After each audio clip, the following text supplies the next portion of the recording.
Ladies and gentlemen, welcome to the June 11th, 2024 meeting of the Milton Conservation Commission. Commission members are appointed by the Select Board to implement the rules and regulations of the State Wetlands Protection Act and the Milton Town Bylaw governing wetlands. As such, we have, and this is a public meeting, so we have two orders of formality. First is we welcome everyone to join in to make comments, ask questions, state an opinion. But to do so, we do ask that you identify yourself for the record because we do keep a record of the meeting. We are being recorded this evening. The second formality is we introduce ourselves. My name is John Kiernan, a commission member, and let me just read across the top of my screen. Steve, can you introduce yourself? Steve Ibis, conservation agent. Tom Palmer. Tom Palmer, member. Phil Driscoll. Philip Driscoll, conservation clerk. Thank you. Arthur Doyle. Arthur Doyle, member. Wendy Garpo. Hi, good evening. I'm Wendy Garpo, one of the commissioners. All right, thanks. And Ingrid, welcome. You're here. Okay. That's great. Can you unmute, or you're still connecting to audio? So we can stall a little bit.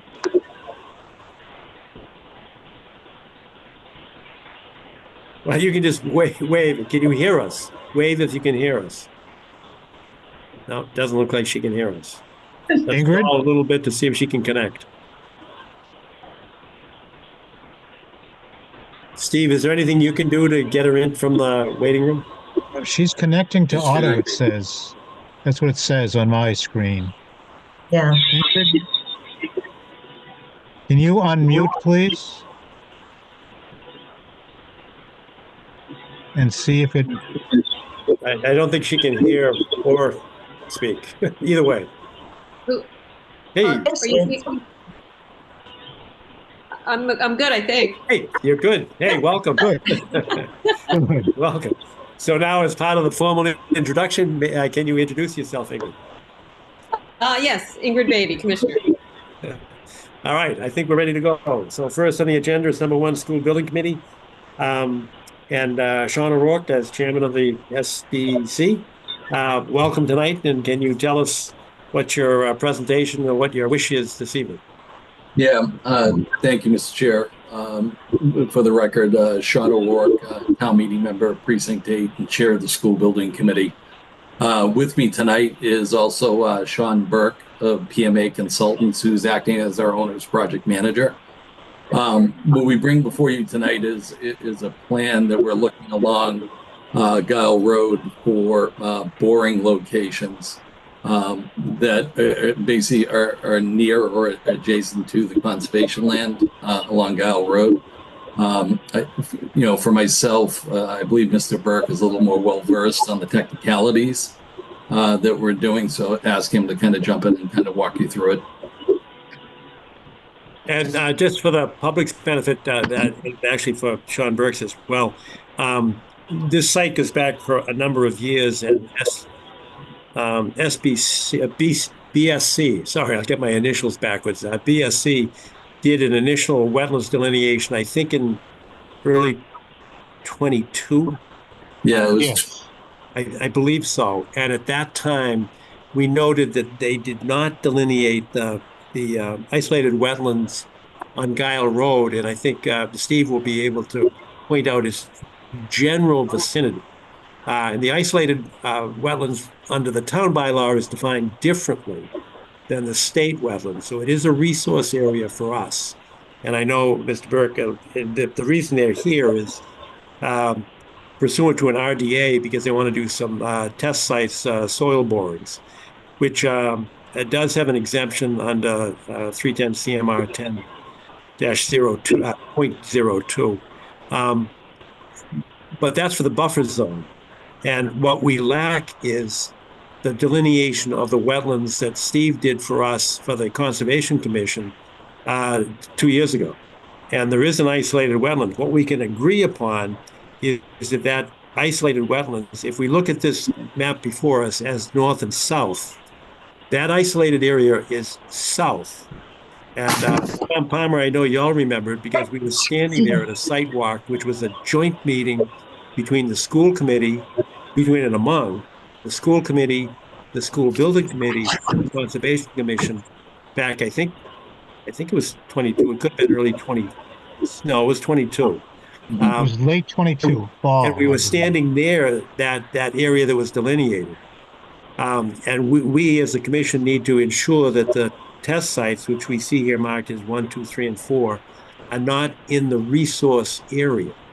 So we had asked BSC to um, put on their overlay our town wetland bylaw isolated wetlands.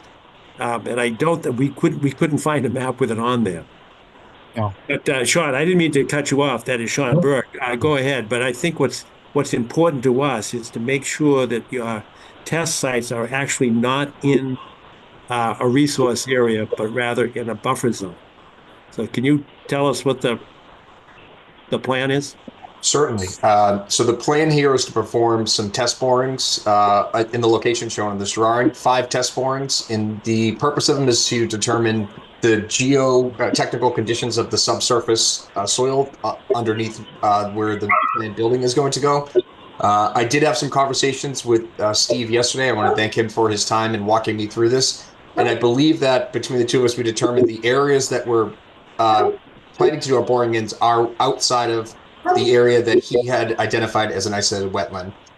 And now that being said, Steve, and I put him in contact with BSC, the engineer, and he is setting up a meeting with their scientists to go walk this area. So both of them can look at it, investigate it, and determine if there is an isolated wetland there, where the limits of that are, and to put it on, finally put it on a drawing for us. But the borings that we're planning on doing, as far as I know, are not within that area. So I'm not sure that we're at risk by doing these borings of disturbing any existing wetlands. And I would agree with that, Mr. Chairman. Steve, can you ballpark with the general vicinity of where you were a couple of years ago? It's right in here, I believe. And Tom, correct me if I'm wrong. Yeah, I would agree that it was on the south side there. South side, right approximately in here, maybe 75 to 100 feet long in this area. Okay. So I will be going out there with Matt Byrne as soon as he's able to. And we'll check it out and we'll see. All We'll right, see what's there. And it was directly, I can tell you that it was directly below the roadway itself, adjacent to the roadway, in a swale area adjacent to the roadway. There are some large mature trees here. I don't know if you can see them right in here, but it was right along the street. And we just need to go back to the site and take a look. All right. So if you could delineate that and we can upload that onto the BSC survey plan, that would be great. But I think for our purposes here tonight, it's clear that the B4 would be the closest, and it's actually on the other side of the road from the resource area. So it would clearly be in the buffer and not in the resource area. And Sean, can you tell us a little bit about the borings? I mean, are they, what's the diameter of the boring and how long do they stay open? So the diameter is about 3.5 inches. They will take their soil samples and they will, they'll rake and backfill the holes, but they'll naturally close up over time. There's no monitoring wells. We're not putting monitoring wells for groundwatering in them at this time. All right. Any questions from commissioners? What is the dashed red line on the drawing? So the architects for the school project are starting to lay out different building shapes. These will not be the final designs of the building, but it's the purpose here is to approximate a footprint of the building so that we can get a good sampling of the soil conditions throughout the entire site where the building will be built. So these are just overlays of some early thoughts of building shape and design to help us locate where it would be most appropriate to put borings for our subsurface investigations. I note that all the borings are on the existing road. Is that deliberate?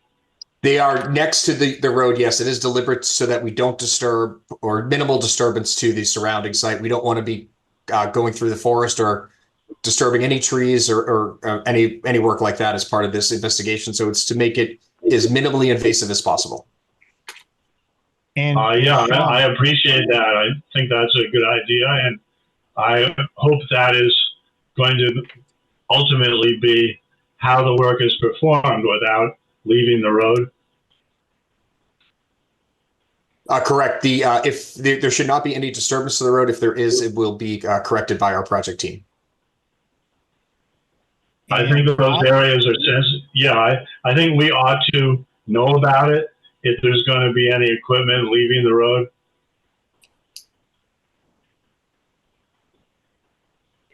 Well, the team can probably stay right in touch with Steve Ivas. yes, and I another question, Sean. The white dashed, is that another possible building location?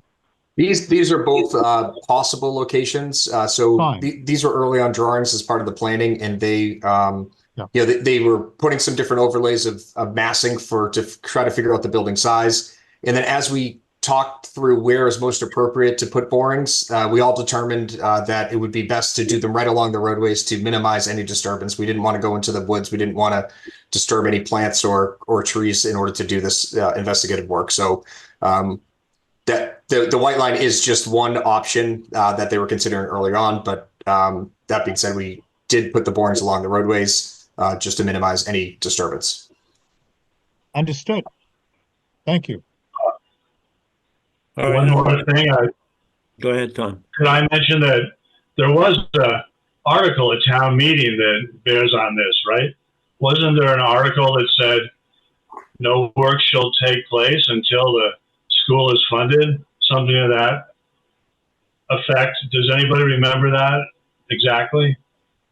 No, I think the provision of the Article 32 was that if the funding doesn't come through by 2028, then the land swap would revert to original owners.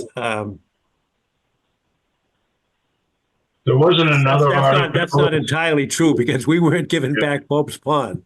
So it was actually a one-way reversion, not a two-way reversion. But Sean, you probably know that. That is Sean O'Rourke. You probably know that better than I. Yeah, Mr. Chair, I raised my hand too. I think what Mr. Palmer, Commissioner Palmer is referencing, there was a friendly amendment on the floor when it was passed, that was accepted.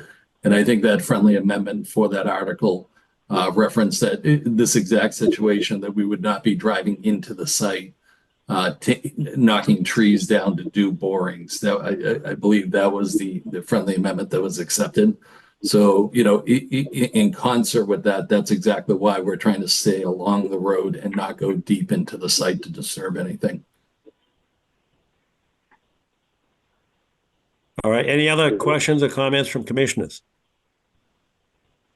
Now, Steve, you'll have to help me because I'm asking whether or not there are any abutters or members of the public that have a comment or would like to ask a question. And I'm asking for help, Steve, because I can't see everybody as long as we're screen sharing, which I think we should be. But can you spot anybody else that has a hand up? Can't see anybody else, but they should unmute themselves and say a little words. Wendy? All right.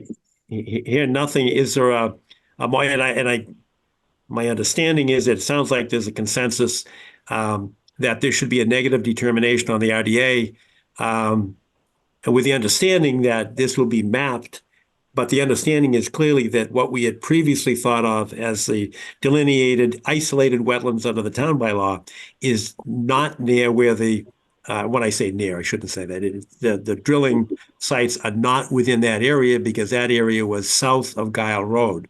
So with that understanding, is there a motion to issue a negative determination on the RDA?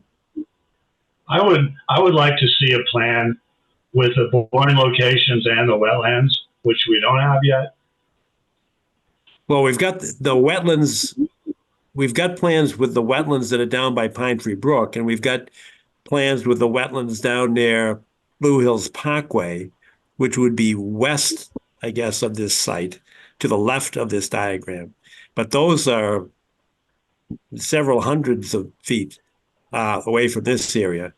The only Well, concern that we had was the wetland, the isolated wetland under the town bylaw. And we don't have it mapped, but we all agree.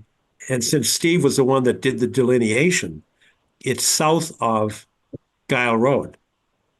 there's also a wetland we can't see on the screen right now because we're not seeing the top of the image, but that highest site in the bushes just north of there, there's a stormwater feature. Can't quite see it here, but it's quite close. And there's like a channel that goes up toward the road from there. And I know you mentioning other mapping of other wetlands, but in this application, we don't have a plan that shows the wetlands within, say, 200 feet and the boring locations. We don't have that right now. It wasn't in the package. I understand what you're saying, but when you say they may be, the wetlands may be within 200 feet, that's true. But the concern that we have tonight is whether or not these test borings are in the wetlands, not in the buffer zone. And the RDA itself quotes the exemption under 10.02 subsection 2, subsection B, that allows borings within the buffer zone.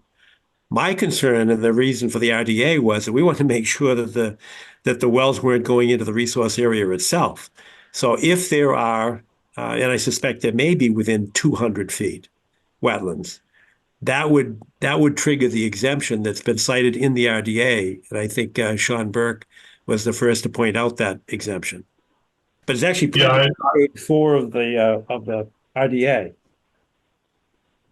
I hear you, but just as a matter of process, it's appropriate to have a site plan showing work area and wetlands. I mean, you're suggesting, well, why don't we do you're suggesting we don't need the plan because. Why don't we then add a condition of the negative determination that the plan, when made, and Steve, do you have a time when you're going to go out there with Matt Byrne? Not yet. But it will be within a week? I'm asking, can it be within a week? Yes, absolutely. I just haven't, we haven't connected yet. All right. But this is not That's a, all. Kick the can down the road situation. This is going to be done in the near future. So why don't we make a condition of the negative determination that we receive a copy of the plan with the isolated wetland delineated and the other wetlands that have already been identified on the original BSC plan. Yeah, so Would that plan, be appropriate, Tom? well, not only having the wetlands on it, but having the boring locations. I mean, they both have to be there. Yeah, no, I agree. All right. Well, yeah, I'm not comfortable going forward without having that plan because, we're just looking at pixels and electrons. I would like there to be a plan that records what's going to happen. Okay, well, we've certainly done this before. Is there a motion to issue a negative determination with the condition that say within, can we say 2 weeks, Steve? Would that be sufficient? Yes, but one caveat, I didn't call this a particular wetland, a jurisdictional wetland in Milton because I didn't do what I call a complete wetland delineation. Okay. Yep. I have, it's an indication to me so far. That's all I'm going to say. I didn't do a lot of soils here. Okay. So please, everyone be aware that this may not turn out to be even an isolated wetland. Okay. I'm just giving you that overall caveat. Okay. It indicates what I saw indicated a wetland, but I didn't call it a wetland, all right? That's all. I'm just trying to be very specific. Yeah. Scientists. I would like to mention that I haven't seen a plan that shows the wetland I just mentioned, namely the detention basin that's in the scrub at the top of the image. And also, and also there's a stream channel, or you might call it a swale, that goes upslope from that small pond. And that ought to be on the plan also, I think. Are you talking about, Tom, are you talking about from the, on the other side of the roadway? Yes. Right at the corner where there's a culvert that takes water out of the basin next to the field. I think it's a baseball field. Is that correct? Yeah, that's the wetland I'm talking about, but I'm not talking about that culvert. There's a stream channel that enters that wetland from the north. No, excuse me, from the south, coming toward this image. So I'm just saying that if we don't see that on the plan, that will be a defect. Mr. Chair? Yes. How you doing? Sean Burke. I overlaid this on a plan, and we will get, per this conversation, we'll get BSC to add the boring locations, but I did add this to a plan, and I reviewed it with Mr. Ivis yesterday.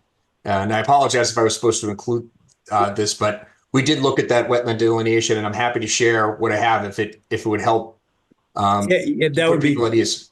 That would be great if you could do that, because we've actually all seen those plans because we were involved in the Lower Guile Road artificial turf field, and we had wetlands delineations at that time. So we know where they are. I'll just need the host to allow me to share, if that's okay. Yep, Steve, I'm can you making take you care of a that? co-host. Great. Thank you, Steve. One moment. Yep. You should have it now.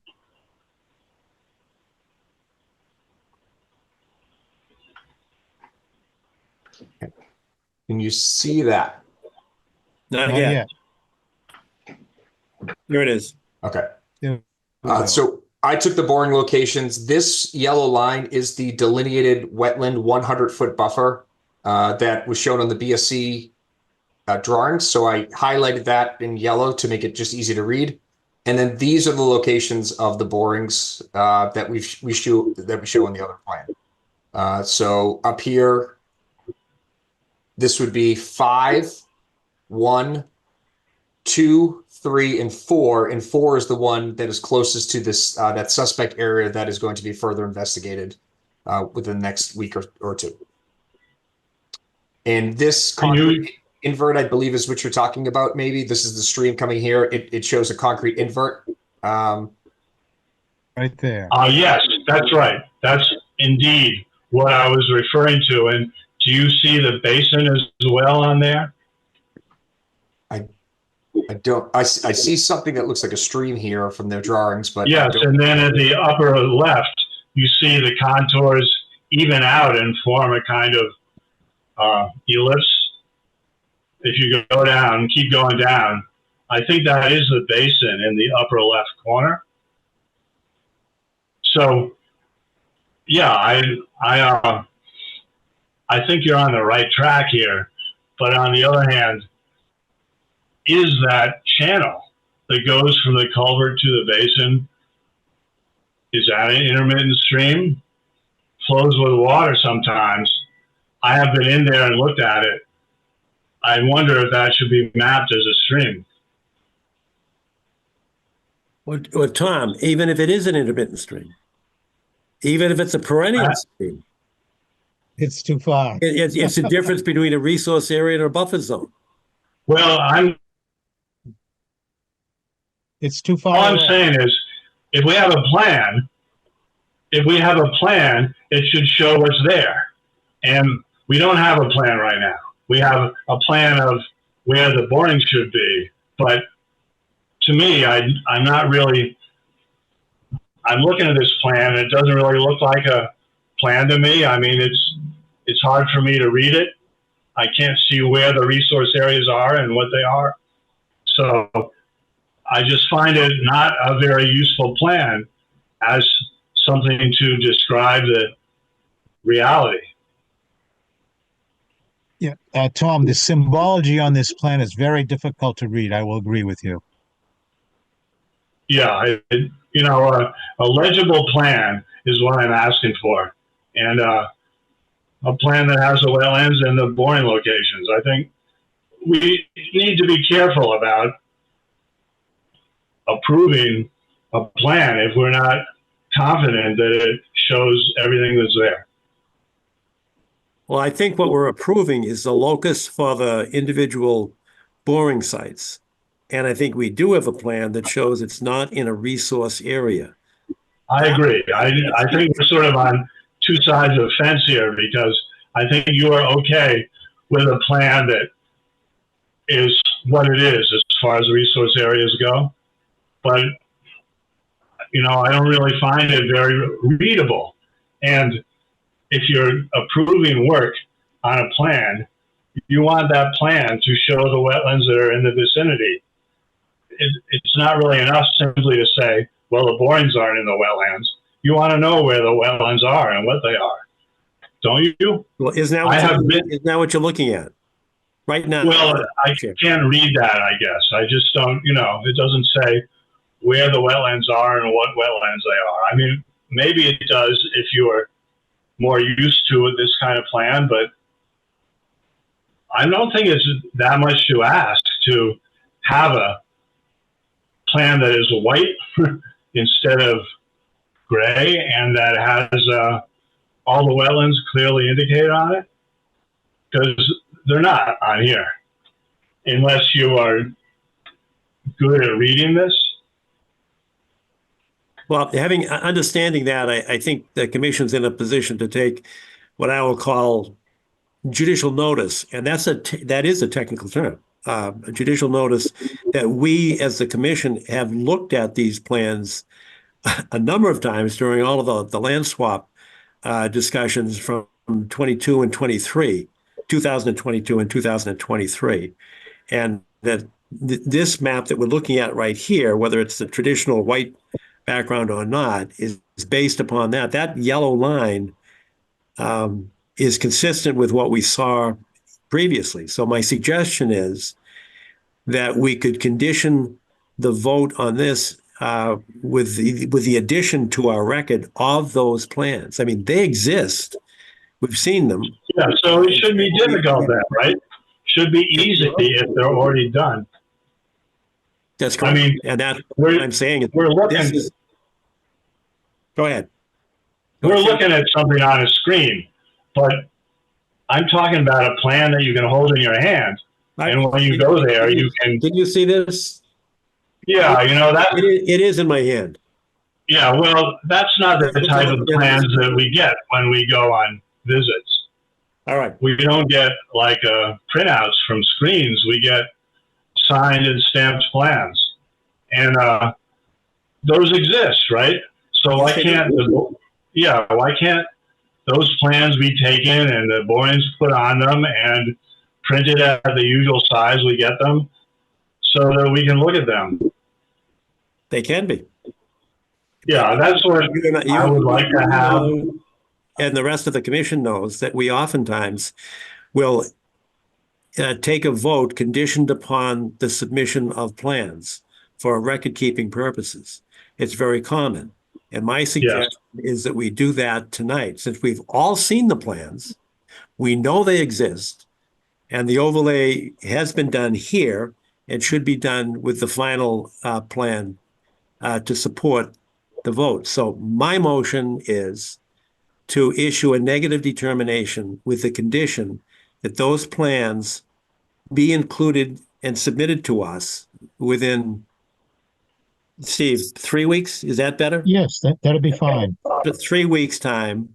And that would be the condition that which we already know will become part of the official and formal record. That's my motion. Is there a second to that motion? I'll second it. Fair enough, Tom. Thank you. Is there any discussion among commissioners? I would like to see those plans as soon as they're available, because my memory of what was mapped there is foggy.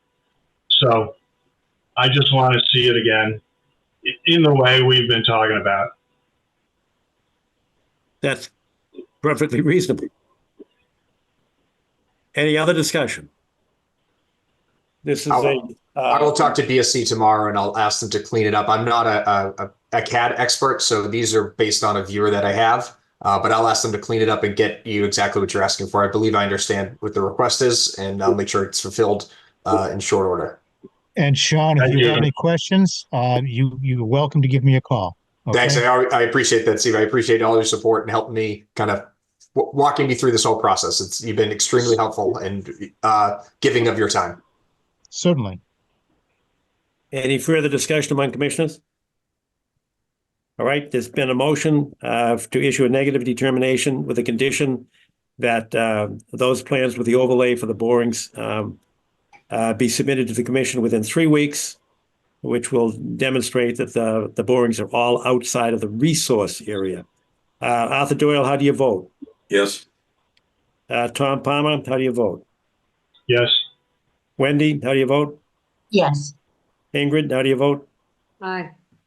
And I, John Kiernan, vote aye as well. So that's unanimous. Sean, thank you very much. And if you could speed the process, so we'd be very grateful in terms of getting those plans submitted. Certainly, we'll do that. Thank you very much. Okay, thank you very much. Well, have a good night. Thank you. Thank you, Sean. Thank you, Sean. All right, Two next Seans. next on the agenda is change in the order of conditions at 485 to 487 Blue Hills Parkway. That's known as the Ice House. And Charlie Bosworth, I think you're with us. Yes. Yes. Good evening. Thank you for Good taking your time to meet with us. Can you tell us what the revisions are? And if you need to screen share, then Steve, I think you can facilitate that. Yeah, I think I sent the drawings to Steve earlier today, and I believe he tested them out. So he's going to be sharing the screen, I believe. Great, thank you. Yes. Give me a little bit of time here. I'll give a brief background, Steve, while you're pulling Please those. do. Yep, please do. Board recalls we had a couple of heavy rainstorms back in December and January that caused some significant flooding on the north side of the site, and to the point where it inundated the erosion control and was flowing into the resource area. So after several of these events and our mitigation processes, we determined that we may want to tweak the design a little bit. And what we're proposing now is the tweaking of that design to mitigate the amount of water that's flowing to that specific area. So if the board would like, I can walk through the drawings. Steve, if you could blow them up, I can explain what we're looking at in the reason for two different colors. We have two different colors on these plans. One is red on the drainage, and that was the originally proposed and approved drainage design. The black line type is the proposed drain improvements that we're seeking the board's approval on. Okay, anybody know how to blow it up? Here we go. I found the button. The button was hidden. Here we go. All right. So Steve, if we could start on the east side of the building, because that's kind of where the catalyst of the problem started. So if you drag at the bottom of the sheet, yeah. All right, so You want northeast or a southeast? little bit perfect. That's perfect. Good. So what we're looking at here is the parking lot for the ice house. And the original design is that we were sheet flowing the water runoff from south to north and then west. And what we found with the rough grading is that the water was just getting to the north side of the site too quickly. And our proposal starts with picking that parking lot up on the north side of the parking lot about 4 feet to slow down the sheet flow to the driveway, in directing the flow to this a catch basin right there where Steve's got highlighted. Mhm. And we're adding a wall off the building about 25 feet long at the highest point, right at the corner of the building, Steve. Nope, a little bit more west. More west. Yeah, right here. This, Exactly. So we're adding a retaining wall there in order to pick that grade up. And that will allow us to flow the water more east and direct it towards the catch basin. Now, the original catch basin flowed under where that proposed wall is. We need to move it away from where the wall is, bring it to a new drain hole. Yep, that's where Steve has that. It's flowing in the exact same direction as the old drainage. But what we did was on the right-hand side, which is the north side of the driveway, we added a gutter inlet to get the water before it inundated the low point on the site. Now, Steve, if you could move west again for me. Yep. Keep How's going. that? Yep, that's good. So the red line type that you see, we're eliminating that, replacing it with the black line type, changing the invert elevations a couple of tenths to accommodate the flow. That gutter inlet that we spoke about will tie into drain manhole 202, and we added another gutter inlet opposite of drain manhole 202. So we're now picking up more surface runoff with gutter inlets. From drain manhole 202, the drain line flows in the very same vicinity as the originally proposed and approved line to the sediment forebay area just before the pond. And we bring it in about 2 feet deeper into the sediment forebay area. And then the outlet that comes out of the pond is a double barrel outlet, which was the original proposal, and it goes to a outlet structure with a level spreader. That hasn't changed. And those are that basically encompasses the proposal we're in relief we're seeking.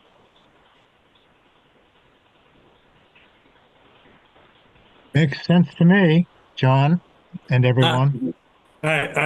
Is the increase in the amount of water that you expected, if that's the right terminology, is that due to an increase in sheet flow, or was it a mistake in groundwater elevation? No, it's actually from what we've seen on the site. The surface area has all remained the same. What we're seeing is that the water is getting to the north side of the quicker under the previous design because of the steepness of the slope, the original slope. Now we're flattening that slope and capturing the water earlier on, so it doesn't sheet flow and inundate that north side where we added the gutter inlet. We didn't have a gutter inlet there before. So the water was reaching that point and it would slow down because of the grades. And when it would slow down, it would build up an overtop, which will be a curb in the future. So now we're going to pick it up at that low point, or where that slow point, we should call it. It's not a low point, it's really a slow point. Pick the water up and get it underground to the sediment forebay area quicker than allowing the sheet flow to make it. How much fill is going to be required to make the elevation changes that you're proposing? Maybe under 100 yards, John.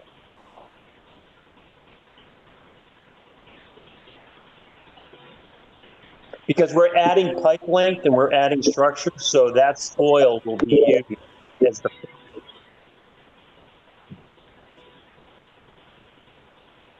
Okay.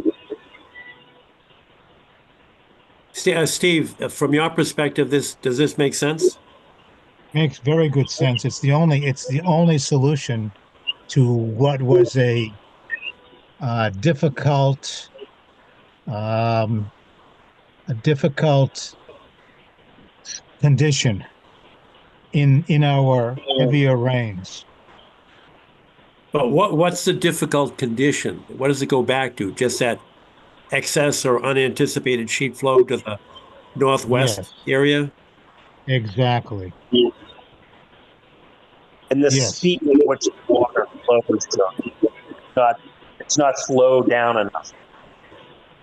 But that's what I was asking. Why was it unanticipated? Was it just a miscalculation in how much water would be there, or is it maybe an increase in the amount of rainfall, or is it, as I said, Well, a change in the groundwater elevation? Or... I think those two events that we had, and I believe you and I spoke during both of those, was an incredible amount of rain on both of those occasions. It was probably the maximum test that we would be put under. So I don't know if it was just an incredible rain event on those two instances, because since we changed the in situ grading, we haven't had any issues. And the in situ grading is essentially mirroring what we're proposing here, but we're adding those catch basins. Okay. Any questions from commissioners? Mr. Chairman, a question, but a comment. Yeah. Just to reinforce what was just said by the applicant. I was on the site for both of the rainfalls, and the mitigation at the time of the second rainfall was very significant. So I would endorse wholeheartedly what is proposed here. All right, thank you. Any questions? Yes, Wendy, Tom? is the basin that's at the top of the drawing, is that now in place? It has been excavated, is not in the completed design. It has not been topsoil, it has not been planted, but it has been Thank excavated. you. Is the final design, is it going to be fenced or not? The original design was not fenced. There hasn't been a proposal to fence it. So, And I guess I wasn't around for some of the early permitting, but I'm wondering, is there a plan that shows access to Pope's Pond from this corner for people who are using or living in the development? Is that sort of built into the plan, a connection? if you review the original approved site plans, we have, I believe it is 6 parking spaces allocated at that northwest corner of the project where the Pope's Pond path enters our property and where the water easement flows from our property out to Pope's Pond. So there will be a parking provided. A matter of fact, I think, Steve, on this plan, it's not called out because this is not a parking plan, but just east of the pond, there is a rectangle. If you come a little bit more east, Steve, so a little bit where the double barrel drain line is. Okay. Yeah. So to your left, there's a rectangle. If you see that rectangle, that's it. That you're outlining it now. That's parking for 6 vehicles that will have access to the Pope's Pond walking path. Good. And, I expect to be using that myself, and I won't be driving there. I like that you'll be able to go to the pond and then walk through here to the Parkway, or come from the Parkway through here to the pond on your 2 legs. I think it would be a bad outcome if for some reason this connection was not part of the project. Tom, you're 100% correct. That was an issue, and I think it was an issue both before the Planning Board and before the Conservation Commission. But you had mentioned it as access for the residents. It's actually public. Yes. For everybody. Yeah. Right. Okay. Thank you. All right. Any other thoughts, comments, questions from commissioners? And again, I can't see the full scope of people attending tonight, but are there any hands raised, or would anybody like to speak who's in a butter or any member of the public? Hearing none and seeing none, I suggest that this requires 2 votes. The first one is whether or not it's a significant or an insignificant or a minor or a major revision. If it's minor, then we can have a second vote to vote to approve the revision. If it's a major revision, then it would require a filing of another notice of intent. So based on this, is there a motion that this would be considered a minor revision to the existing order of conditions? So moved. And I would move that it's a minor revision, mitigation revision. All right, I think we had 2 proponents, so we can, Tom was, I think, first to say he's so moved, and Arthur, I'll give you the second. Is that okay? That's fine. All right. Is there any discussion on this first vote that this would be a minor revision to the existing order of conditions?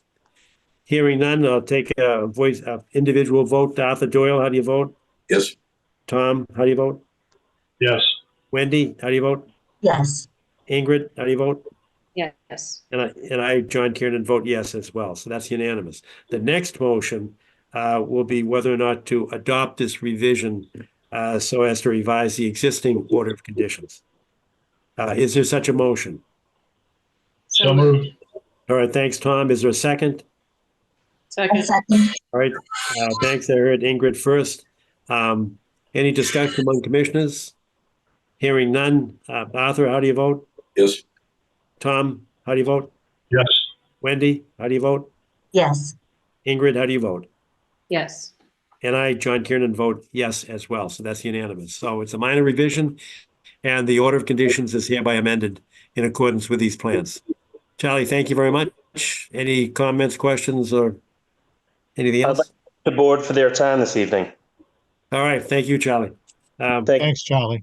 Have a good night. Thank you, All right, Steve. you too. Yep. Next on the agenda is number 3. This is a request for determination of applicability. This is VHB on a DCR project. Yes. Good. So do we have a presenter for this? Yeah, Steve, are you going to pull this up? Or Yes. Would Okay. you like me to go all the way to the back? yes, I think it's probably sheet 21 of the package has the there? proposed plan there. Something like that?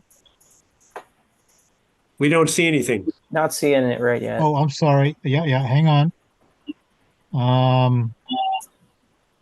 Let's see. I've got to get to that little place that says share screen. One moment. There we go. That should do it. How's that? There it is. Thank you. All right, so good evening, everyone. I'm Dan Kanata. I'm an environmental scientist with VHB here on behalf of the Mass DCR regarding this project. I have with me Rob Cahoon, who's one of the project engineers as well, if we have any other questions to bring up there.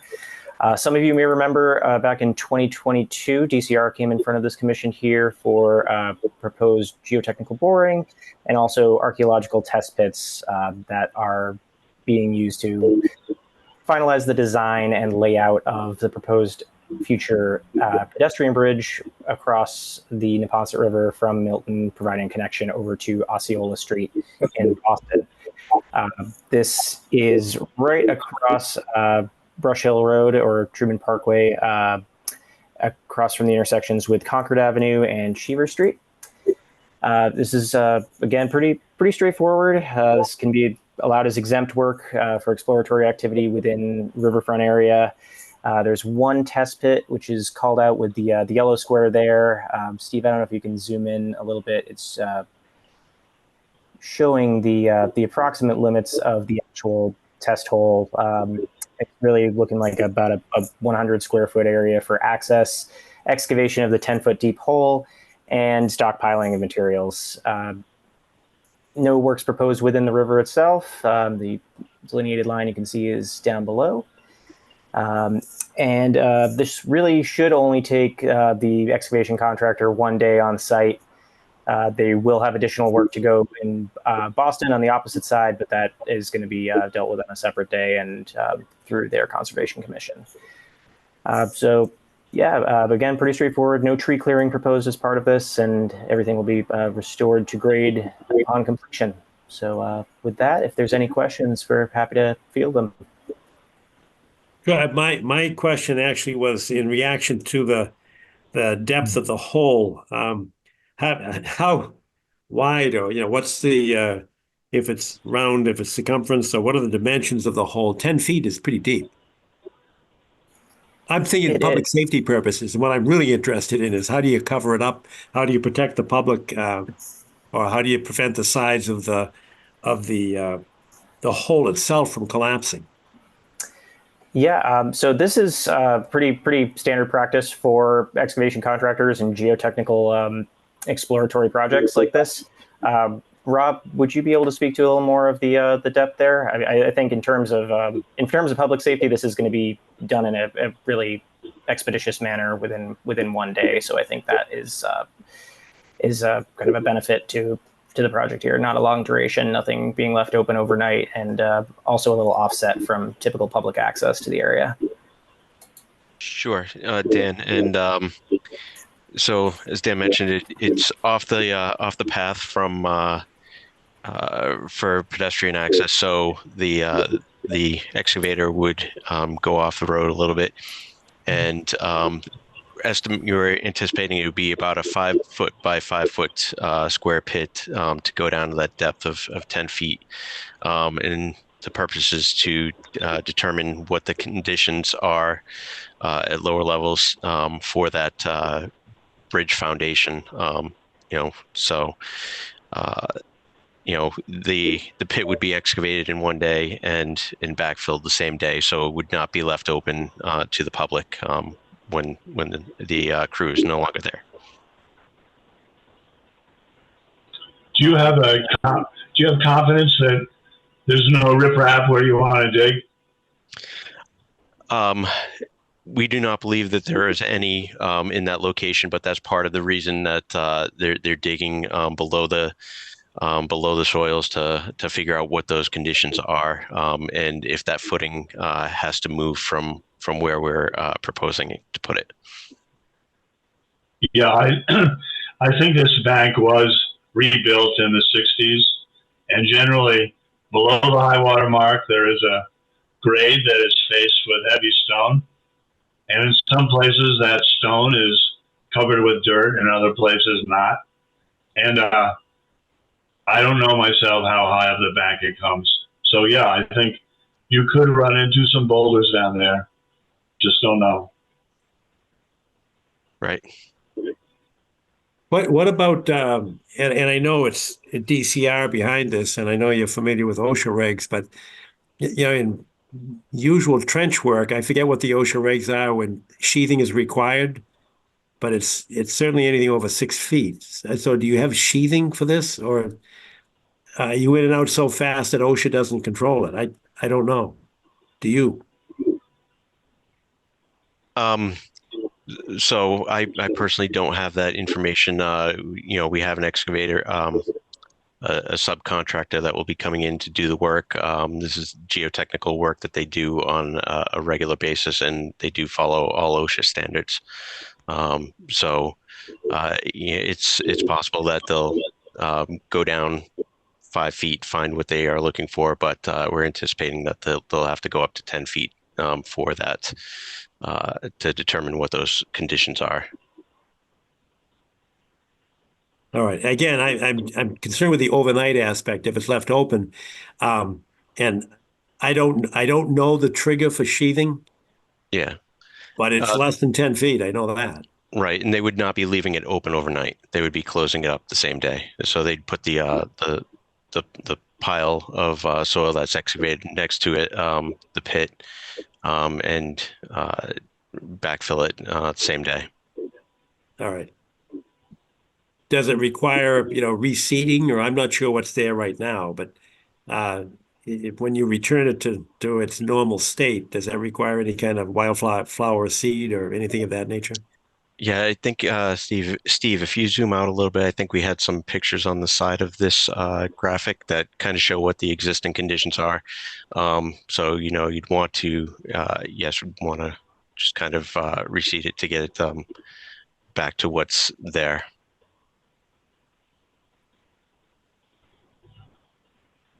And I think the one up top is a little bit has a little bit more information. Oh, there we go. So those are the general conditions where we're going to excavate. Understood.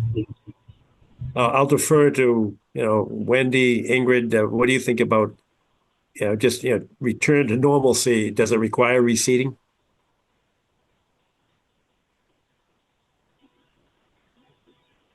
I'm not sure what's there either at this moment. Say again, I didn't hear it all.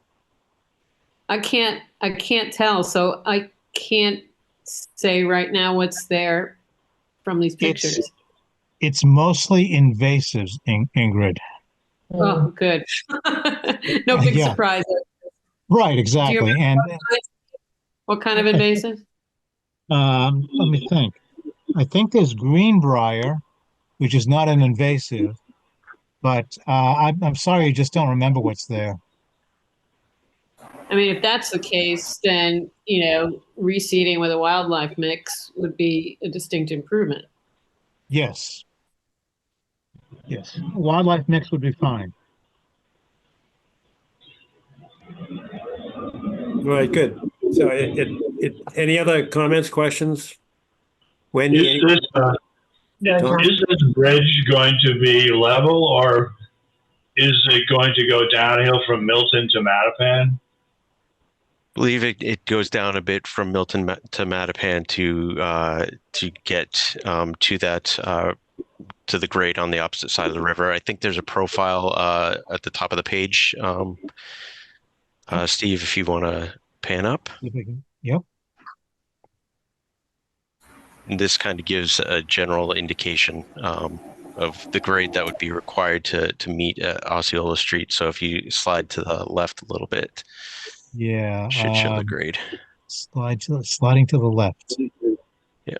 So it's about a 2.5% grade downgrade from Milton side down to the Boston side to meet at Osceola Street. Yeah, it's obvious if you stand on the bank of the Milton side, you're up higher. Mm-hmm. So I guess if you have a bridge that has a grade to it, you don't have to dig down so deep into the Milton bank, which, I don't know, I think that's appropriate here. I would rather have a graded bridge than a big excavation. I have one more question, Rob and Steve. Can you tell me what's the nature of exposure at that site in terms of how much sunlight? Because those wildlife mixes really, I believe they require a whole lot of sunlight. There's a lot of sunlight. There will be a lot of sunlight from the east. And depending on which trees come down, there'll be even some sunlight from the west, Ingrid. I see. Okay. All right. There's a couple of large, I believe they're oaks along the bank, and I'm not sure where this is in relation to the big trees. Yeah, those aren't proposed to be removed as part of this work. There's no tree removal proposed for the excavation. Okay. Okay, So any other? there'll be exposure from the east.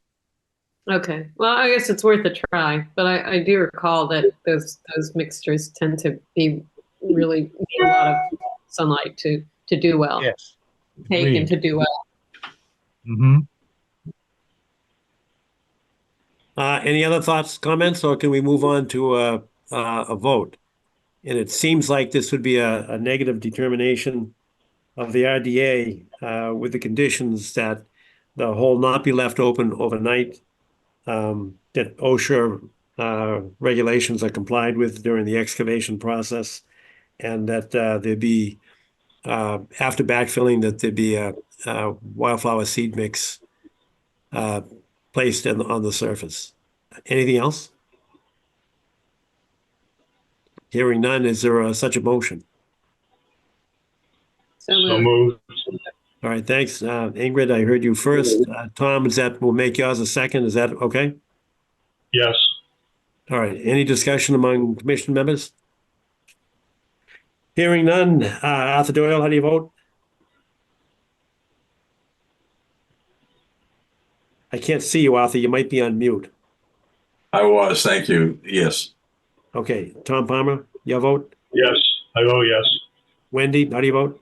Yes. Ingrid, how do you vote? Yes. And I, John Cannon, vote yes as well. So that's unanimous negative RDA with those conditions. Thank you very much. Thank you. Thank you. All right. And I think that brings us on the agenda to new business number 4. Oh, actually, I should just put this on the public record that maybe I did it before we started. But number 24, Wentworth Farm Road, there's an existing enforcement order. I was going to say EO. And that's one in which we sent out a request for proposal for a consultant to come in to give us some advice in terms of the viability of the septic system that was installed in light of the fact that it didn't conform to the original approved plan. So we did get a response back, and the town has approved a contract with Deb Keller as our consultant from Merrill Engineering. There was a bit of a slowdown because of just getting the approval for the contract to be signed. And by the way, this contract it's at the cost to the, I say applicant, but the person who is the subject of the enforcement order. The contract, I think, is in the amount of $2,100. And in any event, that was approved. Nick Milano signed off on it. It's gone to Deb, but she's just received that approval. She has the information. She's got access to the file. Tom Palmer took, 51 photographs when we were out there at a site visit. I forwarded those to Deb Keller. So she's up and running, but was not able to have anything ready for tonight. So as a consequence, I talked to Ned Cochran, who was counsel for the homeowner, and we agreed that this would be kicked to next July. However, in the interim, I think Ned and Steve Ivas and Deb Keller are going to meet on site this coming Friday. So they should be able to make some progress, and we should hopefully be able to resolve this by the July meeting. That's just an update as to where that is. Steve? Yep, yes? Is it the case that the main difference between the plan and the work was that they used the boulders for the retaining wall rather than building a retaining wall? Is that correct? That's part of it, yes. The other part was that we've got some photographs from September of a filter fabric being used at the site, and a filter fabric. Now, as I understand it, and that's why we have Deb Keller. A filter fabric, if it's used, requires a different sized chamber. So we don't know if it's properly sized vis-a-vis the chamber, if the filter fabric was used, and it appears it was used because of the photos we have. And the concern is that it was not inspected before it was backfilled. I believe we have a sign off for the health department, but that was not done until January. And the original approving engineer was Jeff Kane, was his services were terminated somewhere around September. So there's kind of a gap there. So we want to make sure that it's not just the wall, which is one component of the design that changed, but the other component was the use of the filter fabric and whether or not that necessitates a size change in the chamber. Thank you, John. I had forgotten that other aspect. Okay. All right, so that's off until we'll have Steve and Attorney Cochran and Steve Ivas meet on this coming Friday. Friday at 11 o'clock. All right. Any other new business from anybody, Steve or anyone? No, sir. Wow. So what's the date of our next meeting, official meeting in July? July 9. July 9. Perfect. All right. Well, hearing nothing else, and am I missing, are there any hands raised if there are members of the public? I can't see them.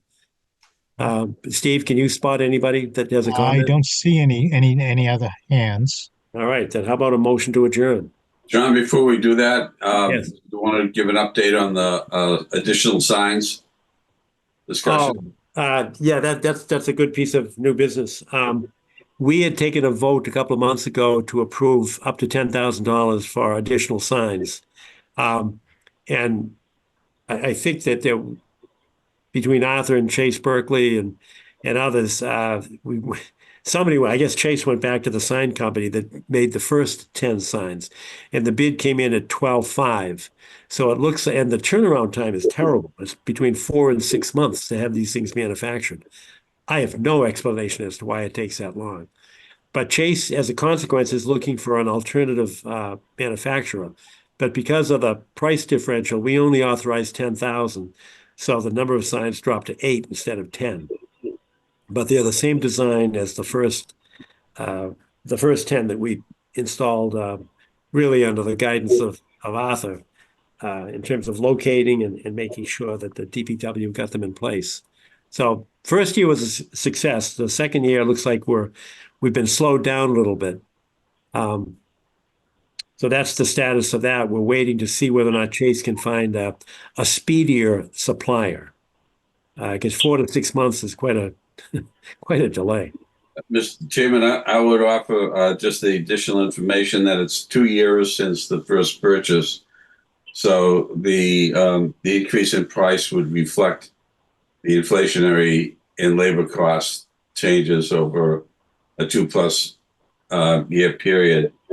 So I wanted to ask, recognizing that Chase is looking for alternatives, that if satisfactory alternatives are not found, and albeit there would be a time delay, which gives us, by the way, some time to determine the additional site locations and have our motions in place where they are possibly in wetland areas, to go to the number of 8 rather than 10 that was initially planned for, again, assuming that the director of the DPW cannot get an alternate supplier of quality signs.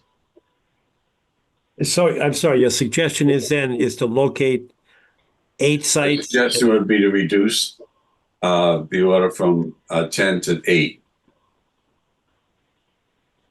If Chase cannot get. Well, right, yes, because the only authority that we've approved is $10,000. So that he would have to do that. I don't think we need another vote, because that's all the money that we've got, at least so far allocated. Right. For this particular. I just wanted to be clear that we could follow that type of approach and that everybody understood it was an agreement.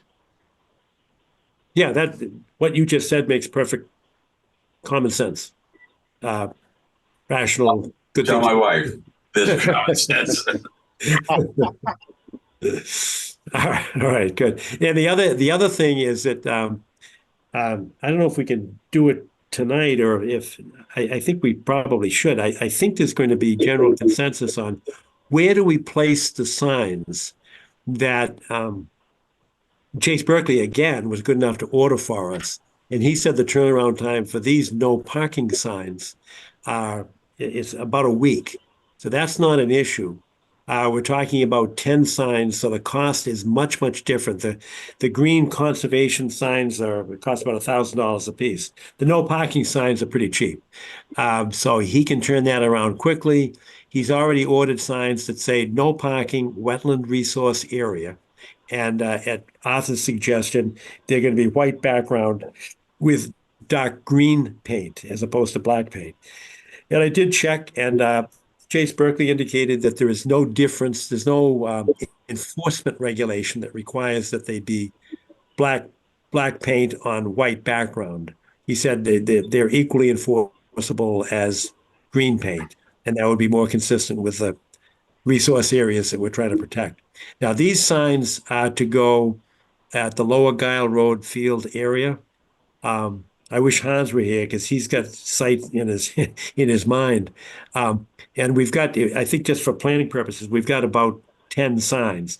Some can go at the end of Elm Street and perhaps the end of Gulliver Street to prevent parking there, maybe as far as Wendell Park, because people are parking in that area adjacent, very, very close to the brook, actually. Some of the overhead plans actually show cars parked there from Google Earth. And then the other signs will go, as we were initially focused on, is Deb Milbauer on?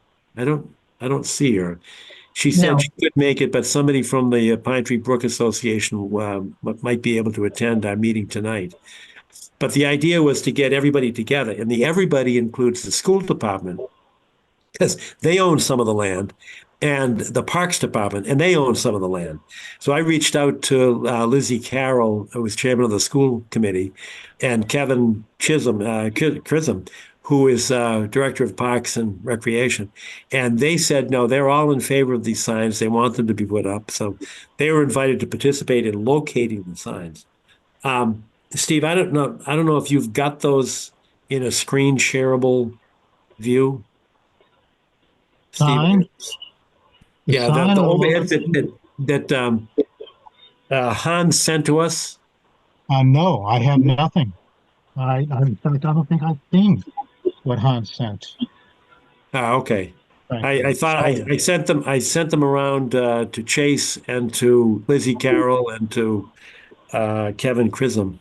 Yeah. But in any event, I don't think there's any magic to it. I would defer really to Chase in terms of locating the signs, and I think he's in agreement that 10 would be sufficient. Now, in addition to the area low down near to the pedestrian bridge that goes from Guile Road over to Parkway Crescent, I think everybody agrees there's a need for up the hill to have some signs, because once again, the overhead photographs actually show cars parked there. And they're right adjacent to the wetland. I mean, they're within just a few feet of the wetlands. So I will endeavor to send those around so that everybody's looking at the same overhead projections, and everybody should kind of weigh in and say, I think they should go, as far as this. The spread of where the signposts actually go, I think is going to be up to Chase Berkeley. But they're ready, willing, and able to do it. They're waiting for everybody's agreement, which they already have. Now it's just a question of, where do we think they should go? So please weigh in. I'll send the photographs, the overhead projections around to everybody, so everybody's looking at the same documents. John, What's that? Go ahead, Wendy. Thank you, Steve. I'm wondering if it would make sense for us to utilize the same signage, like at the end of those dead-end streets off of Audubon that go practically right up to the brook, where we've often seen on our site walks, and when I've just been walking around the neighborhood, cars will park right at the end of those dead-end streets. Just feet from the brook. Now, is that because the neighbors are using it as parking spaces as opposed to the sports families that are using the fields? I honestly don't know you know, who the cars belong to, Okay. but I Well, would guess I think that's a great point, Wendy. I would guess it's a mix of both. Okay. And and it would be nice to have signage that was consistent. Yes. And if our parking policy is also consistent, if we don't want people parking by the field next to the brook, then we don't want them parking anywhere next to the brook. It's hard though, I think, to put up a no parking sign on a public street. I mean, those dead end streets are streets. So I think you might get in the way of those residents having guests and visitors if you put up signs on their streets. Well, in terms of consistency, Wendy, and apropos of Tom's point, the overhead that the pictures that I'm going to send to everybody show at the end of Wendell Park and Elm Street, you can see some cars from the satellite photograph. Mhm. They're parked on the grass, and it's the grassed area that is next to the brook. It's not the street itself. It's off-street parking. And that's really the same problem we've got with Guile Road. It's not and Guile Road is pretty narrow at that point. So what's happening is people are driving down, but then pulling onto to the dirt or the grass, which happens to be resource areas or at least buffer zone areas. So those are the areas that the signs are going, not to prevent street parking, but to prevent essentially grass parking. Now, so my question then goes back to you, Wendy. Mhm. Are you aware of people parking on the grass off of the macadam? I would have to double check, but I do seem to recall that on one of our site visits, a couple of years ago, that there was a particular street where the pavement ended, and there was then hard packed dirt that was from the end of the road, between the end of the road and the brook, and that there were cars that were parked in that dirt area. You know what you might want to do is we can ask Alan Bishop or Chase Berkeley to get us additional satellite photos of those areas that you've identified. And with those, you might go to Deborah Milbauer because I think her title is president of the Pine Tree Brook Neighborhood Association. Mhm. And she was the impetus behind this no parking signs on the other side of the brook. So she'd be the perfect person to talk about it, to talk with. So if I can get you those photos in addition to the ones I'll send to everybody, maybe you could reach out to her and get her input on that. Okay. I seem to recall, and Steve, you may remember, I think that you and I had were discussing it at the site walk, but it wasn't entirely clear if the dirt area where there were cars, if it was private property or if it was public property. And is this ringing a bell at all, Steve? Yes, it sure is. And we didn't have a final conclusion as to what was what when we were out there. So you're absolutely correct. Regardless, my understanding is that we can't park anywhere in town on the street overnight without express permission from the police department. That's true in my neighborhood, I think. Mm-hmm. And I know that sometimes it seems like random selectiveness that certain neighborhoods get ticketed. Yeah. Having been ticketed in my own town, I know all about that. Yeah. All right. Well, let's take the first step first and identify the areas. And then we can figure out how this will fit with and I think you're correct. There is an overnight parking ban throughout the town, I thought. And enforcement, I don't know. But we might be able to draw a distinction between wetlands protecting resource areas or buffer zone areas as opposed to paved streets. maybe taking the first step first is let's protect the resource areas.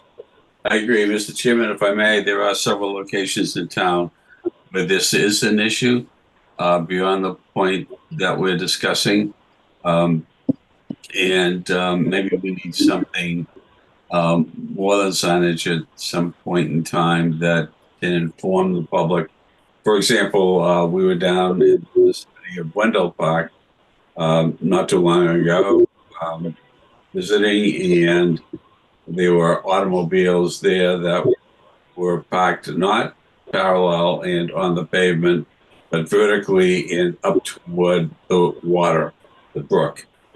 And we would never allow any equipment to be stored there overnight, but and you can see very clearly from the soil and the grasses that these are used for perpetual parking, and they were on both sides of Wendell. So as we drove in one side and home on the other side, so we might take a look at situations like that once we get beyond the situation that we're discussing at the end. Arthur, you will see those cars in the satellite photo at the end of Wendell Park. Wow. And they're not on the road. They're not on the road. Not at the end of Wendell Park, Mr. Chairman. They were along Wendell Park.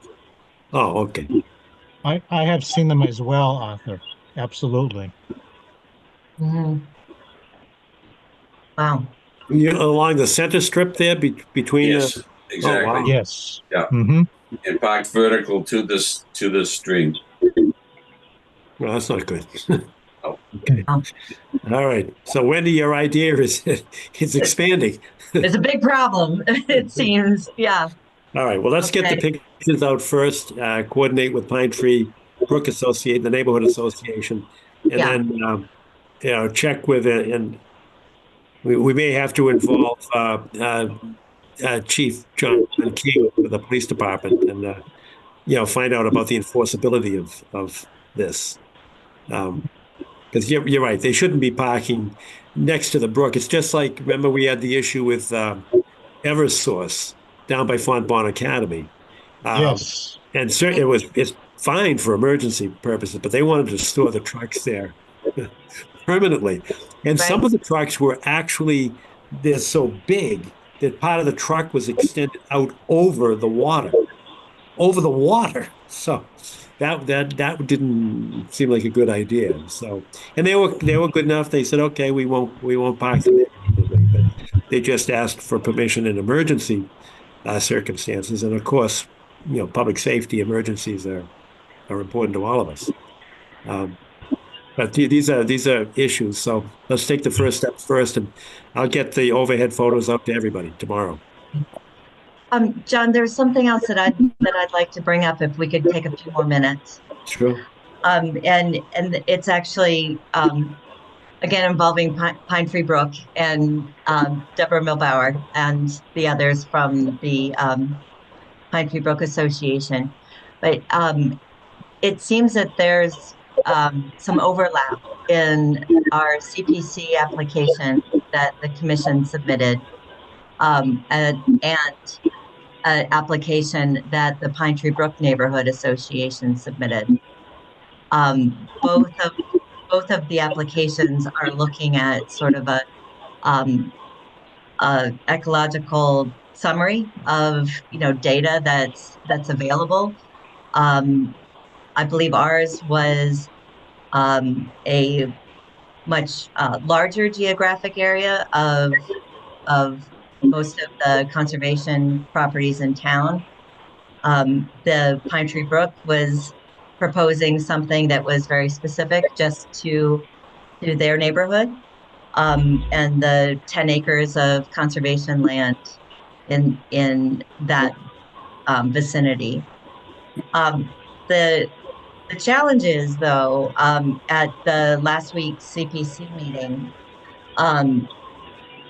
Kathleen O'Donnell explained that both of the applications may not be eligible because they really are not closely aligned with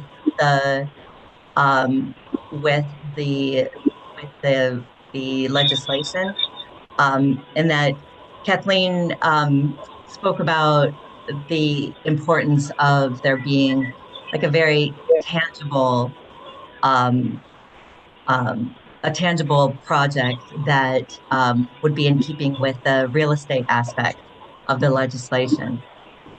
So what I'm wondering is if there might be, um, since we're still at the early stages of this fiscal year's funding application cycle, if there might be a possibility for us to collaborate with the Pine Tree Brook to maybe revise the application, our two applications, to propose something that might be more in keeping and consistent with the legislation, so that it would be more fundable by the committee. Simple answer, absolutely yes. And not only is there overlap, and I have not read or seen the Pine Tree Brook Association, but I do know there's also overlap with the Climate Action Planning Committee. They Right. submitted a much larger one plan. Ours was a little bit different to the extent that the focus was on the educational part of it to get the schools involved. And I, without any authority, I kind of used the superintendent's name in vain.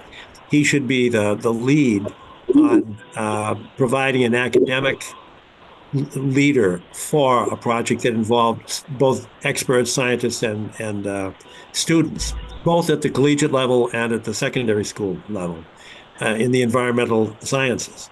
And our whole purpose was to do a benchmark. And the inspiration that came from Arthur, and his inspiration came from Professor Primack at BU, the book Walden Warming. And the whole idea is to benchmark both wildlife and wildlife habitat in order to come up with a plan to preserve the open space. So that might be an indirect way of how do we get this into the open space? The whole idea is, how do we save it? How do we save the forests? And in our application that I submitted to the committee, the idea was to use what we already have by way of comparison. Now, people may have forgotten, but within the last 6 years, we've actually funded 2 migratory bird studies. Maybe more than 6 years, maybe it's 8 years. But we've funded 2 migratory bird studies as to what's happening, because I know Judith Darrell Kemp was very interested. Why is the bird population plummeting? And it is nationally. It's just it's gone off a cliff, and people don't know why. So that's why we funded it. And then we did 1 forestation study to see how we're doing with the rest of the state, and that actually came out of our pocketbook. So we actually have those 3 benchmark studies for comparison purposes to see how the forest is doing and how the migratory birds are doing. So we actually do have a benchmark to compare it to, but we just need to see whether we're going up or down and how best to proceed. But in answer to your question, collaboration, yes, and we're not trying to reinvent the wheel here. Right. And I think Ron Israel, I think that's his name, Arthur, am I correct? Correct. I think he's the chairman of the Climate Action Planning Committee.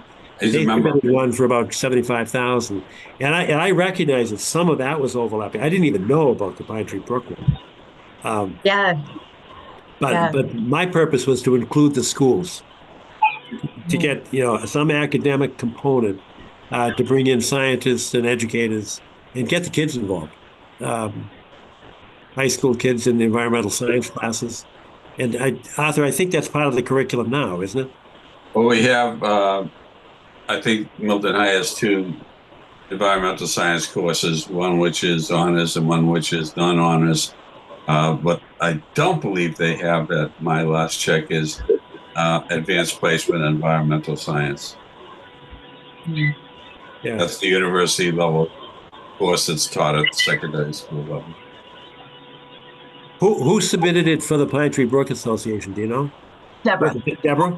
Yes. I'll call her and we'll compare notes and see, and then we'll bring back a proposal to this committee. Yeah. Do we have a timeline on that, Wendy?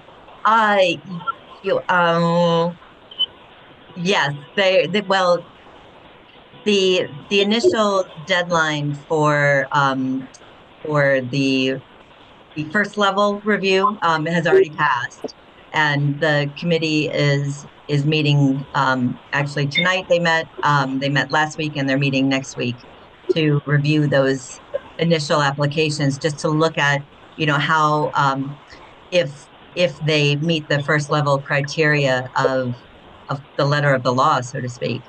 And while nobody was disputing the importance and the value of the Concom's proposal, unfortunately, based on Kathleen's review of it, she didn't think that ours was eligible, and she had some questions about Pine Tree Brooks as well. Did you have the same questions about the Climate Action Planning Committee? Yes. Well, let me be impolitic and say this because I need input from the commission members here. But last year, one of our applications, we had 3 applications last year. 2 years ago, we had the pedestrian bridge. Last year, we had both the completion of the pathway around the pond, and we had the study for the handicapped accessible pathway around Hope's Pond. And then the third one was to get money to purchase a conservation easement for open space. And I identified the space. I met with a prospective purchaser, and the money was somewhere around $2 million. And I sought $100,000 to kind of sweeten the pot for the buyer, because the buyer agreed to sign a conservation restriction that would preserve 6.8 acres on Blue Hill Avenue. And the committee denied it. And the comment at the committee meeting was, wouldn't this be a great space for affordable housing? And I said, I think appropriately, that that's a great social goal, just as preserving open space is a great social goal. And I think we can do both. But the problem was we were denied. And that application was rejected. And that was for the pure purpose, in compliance with the legislative goal, to buy open space. Now, not buy it in fee simple, but buy it a conservation restriction to prevent development.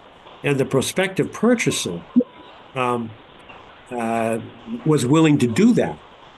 If we added, our 100,000 to her 2 million, I think it was sold. And the last time I saw any of the traffic, the townwide traffic, I think it's now the proposal for a preschool, a nursery, pre-nursery school. Yes, that's correct. Yeah. So. John, that I was would a have to go committee's back. vote. What's that? Have to go back and look. I would like to go back and look at the notes from that particular meeting as to why specifically that proposal was denied. But I'm guessing it was not because it didn't meet the criteria of the legislation. Unfortunately, the committee doesn't. We just don't have enough money to fund all the good projects that would be so beneficial to the town. And unfortunately, this year is even more difficult when it comes to prioritizing and deciding amongst the applications, because there's we only have about $1.2 million that we're expecting to have to give, and we have over $4 million of really great proposals before us. So, But But my point, I understand all that, and I understand the role of prioritization. But if, pure compliance with legislative priorities, preserving open space, we don't have the money to buy that. You don't have the money to buy land, but we do have the money to buy conservation restrictions. And that's why I was surprised that it was rejected out of hand. Now, it might have been just a matter of priorities because they did support the Pope's Pond pathway. So I applaud that. Correct. And that is something that that Kathleen suggested that we might want to consider, that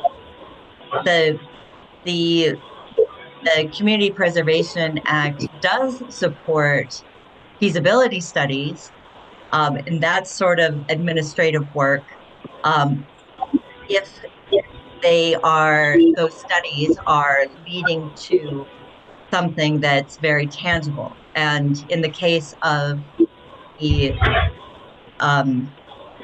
handicap access feasibility study, it is in fact leading to this enhancement of this wonderful path around the pond.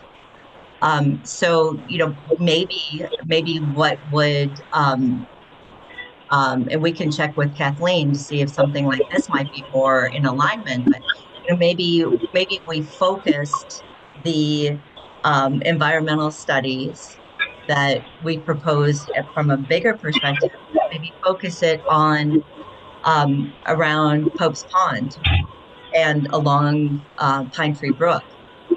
And it would, another thought would be to join forces with yet another CPC proposal that I believe Arthur and John, you guys were at some of the meetings where this proposal was talked about, where a gentleman who's a town meeting member from Precinct 1, he's also one of the leaders of the Pope's Pond Neighborhood Association, Jeffrey Stone, I think is his name. He's proposing a 3-mile long, calling it the Milton Brook Walk, which basically is overlapping a lot of the work that we're doing around Pope's Pond, connecting it with Turner's Pond, along Town Brook, and then working its way out to the Neponset River pathway. So he'd like to make that connective span. It's about 3 miles long. Just make it more formalized, and ideally handicapped accessible as well. But he's also, at the feasibility stage of doing this kind of thing. And that project was funded by the CPC last year. And part of that study, that feasibility study, which is being done by VHB, I believe, was to look at the environmental resources at a high level, kind of what existing information is already available, but compiling it into one nice package that would be more accessible for everybody. So it seems like, I guess what is a little bit concerning, but also really exciting, is that there's all of these projects that are going on by the different groups, right around Pope's Pond and Pine Tree Brook, and it's being very much supported by the Community Preservation Committee. But I just want to make sure that where there's overlap, that we're all collaborating and taking advantage of economies of scale wherever we can, and utilizing all the information that the different consultants are providing and what's already available at our town, and just making sure that we're doing it as efficiently as possible. John, a follow-up question for Wendy. Wendy, May 31 was a deadline date for the preliminary applications. My tongue is getting wrapped around my teeth at this hour of the night. And it's only 9:10. Will the chair, on behalf of the CPC, when responding, be making suggestions like you just mentioned, such as merging and being more concrete in identifying tangibles, or will it be denial without further review?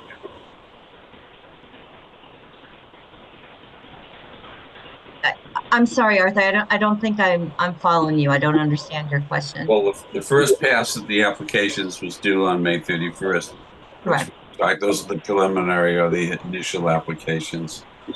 Now that the committee is doing its work, will the committee chair, on behalf of the committee, possibly be sending out a communication to some of the applicants, like the one for the Concom, instead of denying it, saying, we have a couple of related proposals.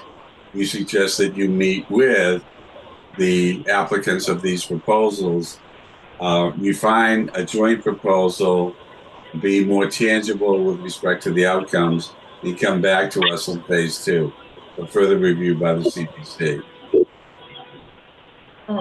Yes, historically that has been how the CPC has worked.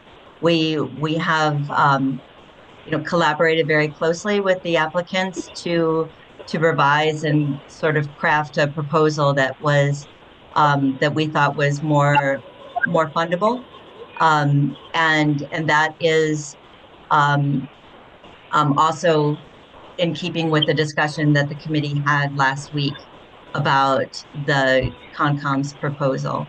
Thank you. Very helpful. Yeah. So not dead in the water yet. So I think I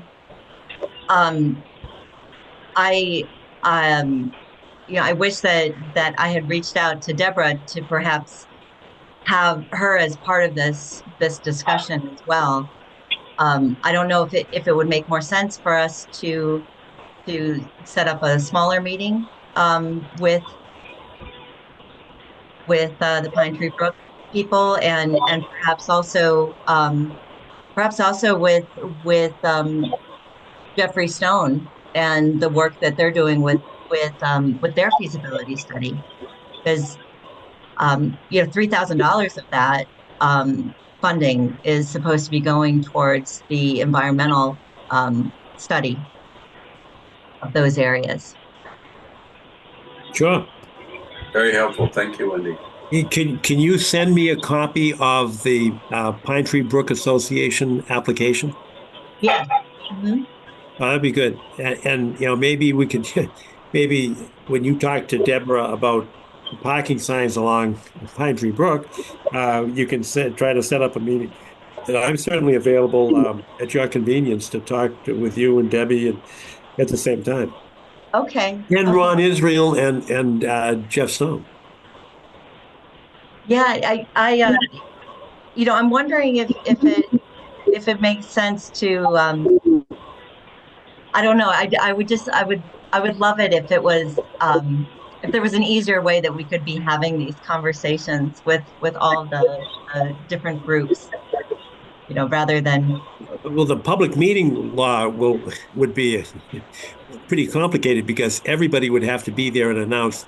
So a subcommittee might be the way to do it. Have an appointee from each group to get together and get the committee work done, and then report back to the larger committees. And then at some point, a joint meeting would be appropriate. But I think it would be like herding cats to get everybody together at the initial meeting. Yeah, exactly. And who would be the one to organize and facilitate all that? You. Oh, that's easy. Should have kept my mouth shut. Well, speaking of which, John, would you be willing to give us a brief update on what's going on with the bridge and the feasibility study? Yes. Somebody called and asked for that, and I wrote a brief report. Now I can't remember who I sent it to, but somebody had asked that. Oh, So probably Julia. Julia, the CPC yes, administrator. I was yeah. asking as a member of the Concom, not as a CPC person. Yeah, no, that's right. So I guess going back in time, probably December, when Yeah. Chase Berkeley, director of DPW, and I met with Dan Dulaski, professor of engineering at Northeast, and his student lead. I think that's the correct term. Who would be the lead student engineer on this project? And we walked the site, and the purpose was to locate the narrowest crossing for Pine Tree Brook, because the bridge is not going over the pond; it's going over the brook. We're trying to figure out where is the easiest place with the shortest span. And so Chase worked with Alan Bishop, and we had a number of plans with us. So we saw that some of the property lines are not even along Blue Hills Parkway.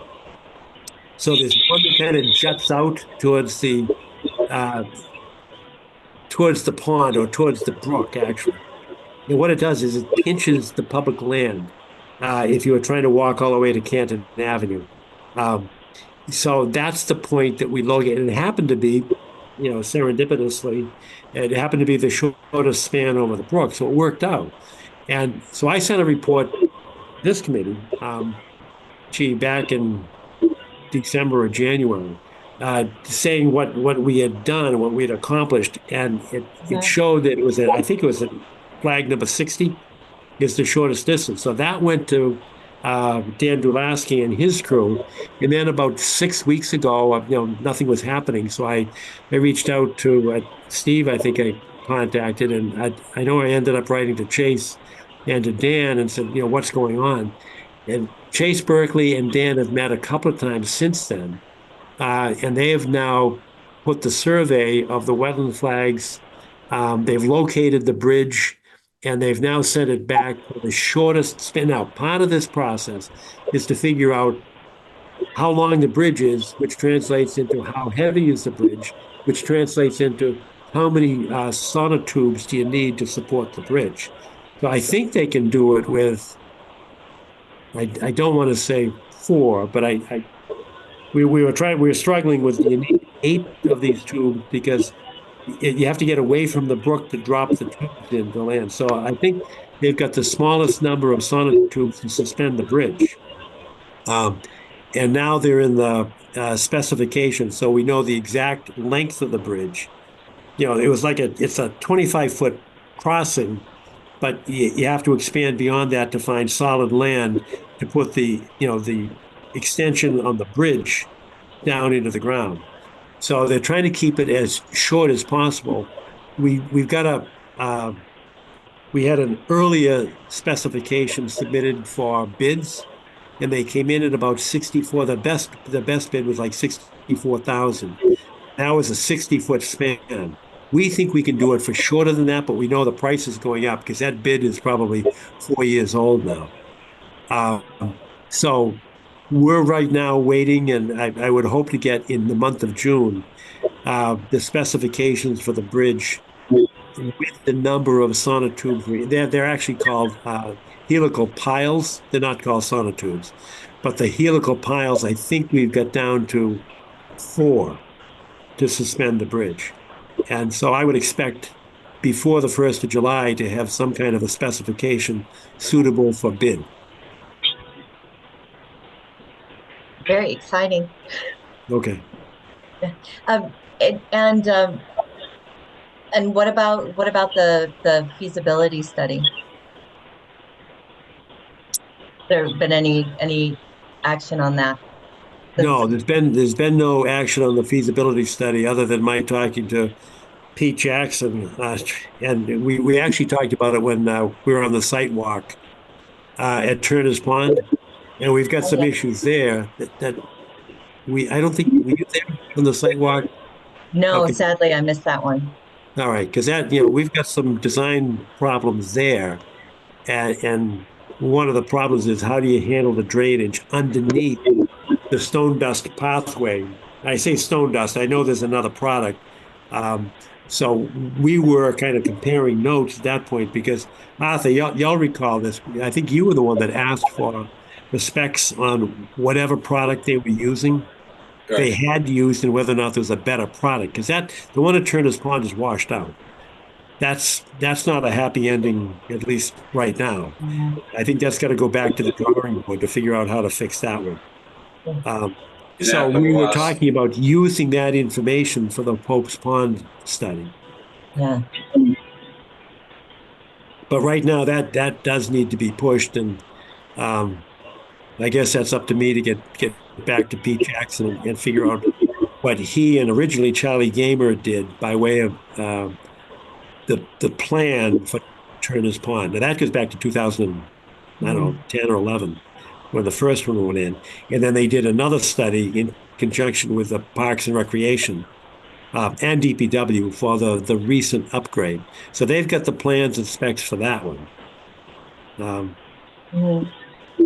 don't know. Do you think they were happy with the contractor or not happy with the contractor? Or is it a design issue? I don't think they disclosed it. I had the impression that the contractor had done more than the contractor was originally contracted with to do. But they had to go over budget. The contractor did more, the park department did more.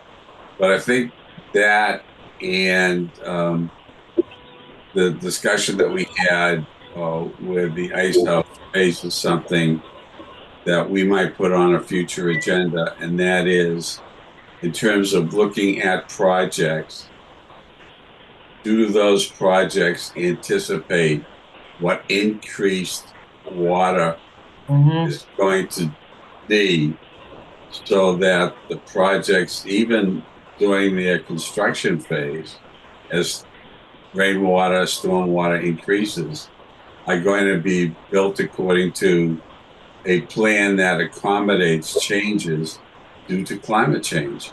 I mean, it's not something that's coming. It's something that's been with us for a while, and it's getting more severe. Yeah.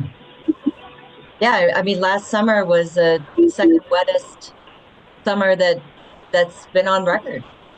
And they're expecting this continuous feast or famine cycle of drought and deluge. You know? So, and that is one of the concerns that I have with the accessibility plans that we have for Pope's Pond, because if we're planning for that based on current rainfalls, then it's not going to be good enough, I think, by the time everything is built up and put in the ground. And forecasting data is available from several sources. So we might be taking a look at it ourselves and suggesting that applicants be apprised of this information as part of what they're doing and coming before us. Well, Arthur, won't some of that data become available through the marshlands grant? Because I know that's primarily tide, but rainfall is going to be a significant component of the flooding that's anticipated on Riverside Drive. I think several of the state agencies and the interagency work that is underway, work that is being done by the Monson Watershed Association, and several other parties coming together will provide a great deal amount of data. But the state has increasing amounts of information on projections that we could use as resources both internally and could be used externally. We should keep some kind of an inventory. We'll kind of put this in the lap of Philip, but we should be collecting this data and putting it into like a Conservation Commission repository, so that, like a research bank or a library, so that we could access it, because it is becoming more and more relevant. Yeah, even homeowners, for example, 2 years ago or so, we put on this house, which was built in 39, newly sized gutters and downspouts because of the impact of the increasing rainwater on the house itself. And the change that those increased drainage capabilities has made on the property has been phenomenally positive. And we're not the only people doing that. The contractor said he's pretty busy doing this stuff these days. Oh yeah. Well, gosh, I mean, look at the ice house. They had to redo their drainage. You know, that's. I just want to make sure that whatever projects that we, the Concom, are doing, that we don't have to redo them. Right, it would be very helpful and responsible to all of these people by having such information ourselves and making it available to other parties. And not to single out the Conservation Commission application to the CPC, but that benchmarking, that's part of the benchmarking. Right. Because it was not wildlife, but not just wildlife, it was wildlife habitat. And that's one of the data points that was significant in the collection. So I think there are takeaways, maybe to take issue with Kathleen O'Donnell, but I think there are some takeaways that are consistent with and compliant with the legislative goals of how do you preserve or enhance open space? Right. And I was thinking about whether or not, what's the definition of tangibles?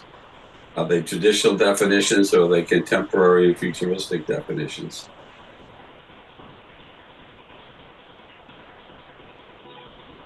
You mean what sort of tangible things is a committee looking to fund? That's correct. Yeah. You know, I think a good rule of thumb is that the committee is looking for things that ideally we could put a restriction on. So a conservation restriction or a historic restriction. You know, something that can be protected in perpetuity, something that we could put a wooden sign on in front of, you know, this project's funded by the CPC, your taxpayer dollars, you know, whatever. So that people tangible in that way. All right. So it's tricky because, you know, these feasibility studies, they're a critical part, and the legislation does acknowledge that in that the act specifically says that 5% of the funds can be used for administrative purposes. So Kathy suggested that our proposal, for example, the Conservation Commission's proposal, would fit under the administration category, but that's only 5% of the budget. And you know, there was several proposals that definitely exceeded that 5% that we have each year. Yeah, well, the 4-to-1 ratio. Yeah. That you discussed is very, very tight. Right. Right. But we do need information yielded that is going to be allowing us to do tangible things that we won't be able to do without that information. It may be worth maybe inviting Kathleen to come to one of our meetings when we're discussing what we want to propose for next time. Well, maybe Kathleen and the chair. The chair of the CPC. CPC, yes.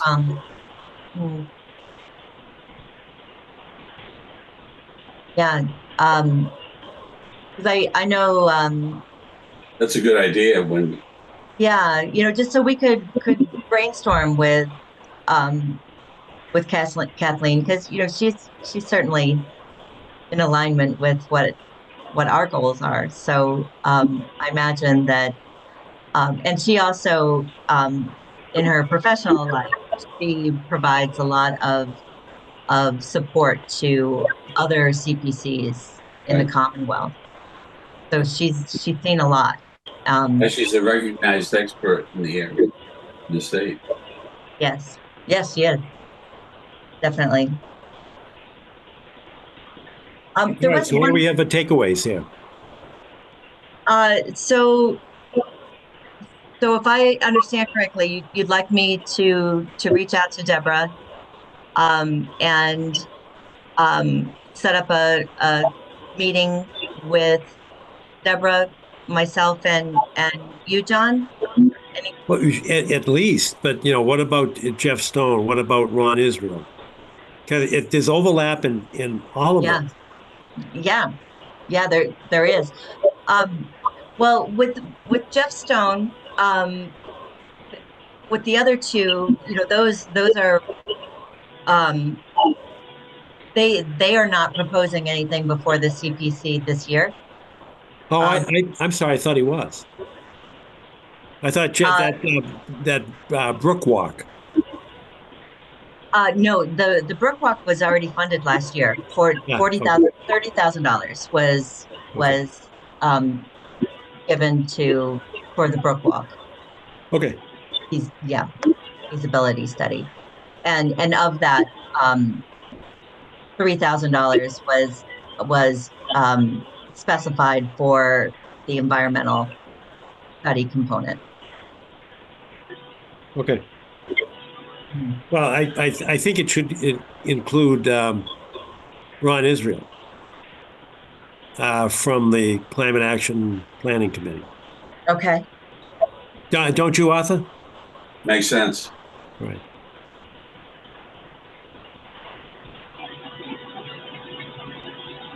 And maybe that initial meeting should include Arthur too, because he's our designee of the Climate Action Planning Committee.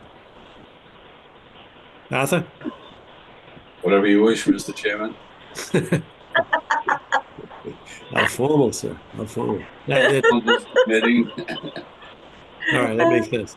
All right, so that's No, on your plate. it's worth the human investment to help in as much as possible. This is very important, not only for this round, but for future rounds, because we're probably going to be seeing much more of this type of interest and need. I wonder if we should invite Kathleen to that meeting as well. Because I don't. I think that's a good idea, John and Wendy. Yeah, I don't want to let anyone think that I'm by any means an expert on the legislation. Wendy, Kathleen, who? Kathleen O'Donnell. Thank you. Yes. All right. So you're going to herd the cats, Wendy. Okay. I do like cats. I know you do. That's why I said it. All right. See if you can put that meeting together. That would be great. Okay. And I'll get information, that overviews for the no parking signs out to everybody right away. Okay. And I do have one other very quick thing. Okay. Okay. And it is coincidentally about around Pope's Pond, and I promise I love all parts of town, but I just so happened to be walking around Pope's Pond last week, and I noticed that there were some very, very like yeah, that was responded to within hours. Hans was the first person to report it. The police were on site. The story is that a deaf couple got lost, drove in there, and they have an app on their phone that they can actually sign people that then talk to the police. The police responded. The police called a tow truck. The tow truck got stuck. Everybody was stuck. So the tow truck had to get towed. And it made those deep things. Hans was all over that. So I reached out to the police chief. I called Chase Berkeley. Chase put it all together. He got the police report. So and I've got it. I forward it to you. The tow company, they were good and everybody did the right thing. The police gave the deaf couple a ride back to wherever they lived. And Chase said, I will commit to having the DPW guys get down there and fix those tire tracks. A lot of people have called that in, but Hans was the first because he was walking his dog there.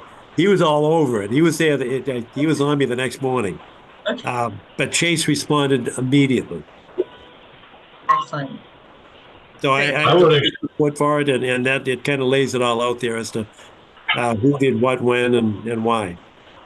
But I think the town responded very quickly and appropriate. I don't know if it's been done because I know Deborah Milbauer called me on it, and I gave her a report that I just gave to you. Yeah, everybody was concerned with that, but it does show how wet that area is, and how drainage is going to be an issue for any kind of a handicapped accessible pathway in that area.